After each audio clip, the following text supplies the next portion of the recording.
Hi, I'm Mike from blindsonline.com, and today I'm going to demonstrate for you how to install a Roman style shade on the outside of a window frame. First thing that you're going to want to do is measure your height, okay, based on the height that you've measured from the sill to the top of the shade. In this case, it's going to be 54 inches.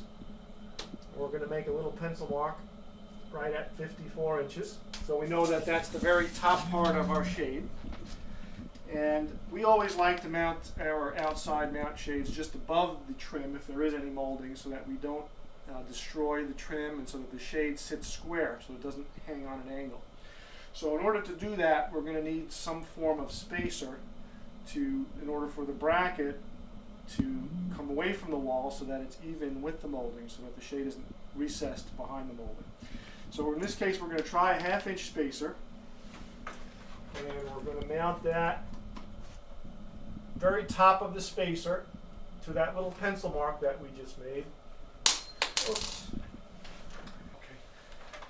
Okay, we're going to install the bracket at the very top part of the bracket in line with the pencil mark that we made at 54 inches. Make sure we have a long enough screw that's going to penetrate the drywall, and if everything goes as planned, you'll hit a header which is behind the drywall, which will give you a nice secure mount. Okay, so if you don't feel your screw landing into a piece of wood, then I would suggest that you plug it with some sort of molly or anchor. Okay, in this case we got lucky and we did hit the header. So that's our first bracket. We go on to the next. And we're going to take a measurement, in this case from the top of the molding to where the top of that bracket was. In this case, we're about 2 1/4 inches from the molding to the top of the bracket. Make another little pencil mark at that 2 1/4 inch spot, which I've already done. Take your spacer block, put it up top of the spacer to the top of the pencil mark, and just repeat the process. And again, we want to make sure that your screw is landing in something secure, like wood, which we did, so we're in good shape. Okay, and then we go on to the third bracket. Same thing. I've already marked the spot at the very top of where the very top of the bracket should be.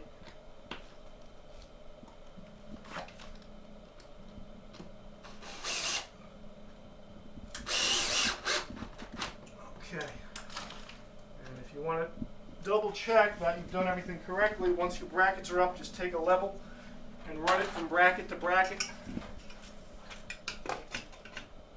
Make sure you're square, you're level. In this case we are, which is perfect. And do it one more time. Everything looks good. And now we're ready to install the shade. So we go over to the shade, and although it may seem silly to some, I would recommend not using any type of sharp objects when unpacking shades, because I've cut enough cords and ripped enough shades for both of us. So always unpack your shade by hand. And this way you won't damage the shade or the strings that are wrapped around the shade. Okay? And remove all packaging materials before you bring the shade up to the window. By hand. Yeah, it takes a little bit longer, but it costs a whole lot less in the long run.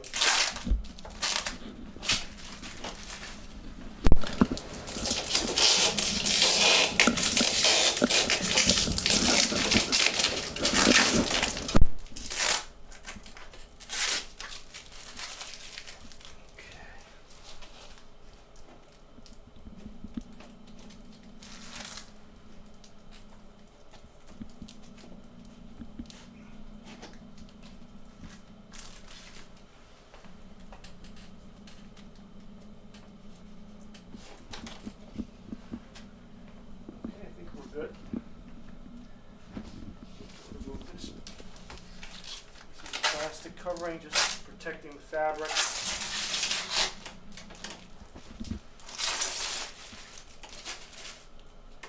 And bring the shade over to the window. Always install your shade from the center of the window. It's going to be the easiest, especially if you're alone. If you have two people, then you can have one person on each end of the shade, but in this case, I'm alone, so we'll start from the center. We'll press the bracket into place. Align the shade, make sure it's even on each side before you snap it in. And then just give it a push. Okay. Make sure it's secure.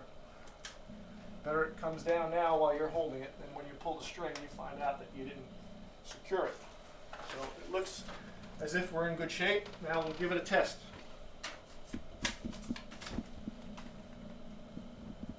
Okay, this shade happens to have a continuous loop cord. Some shades have individual cords. This is a specialty system.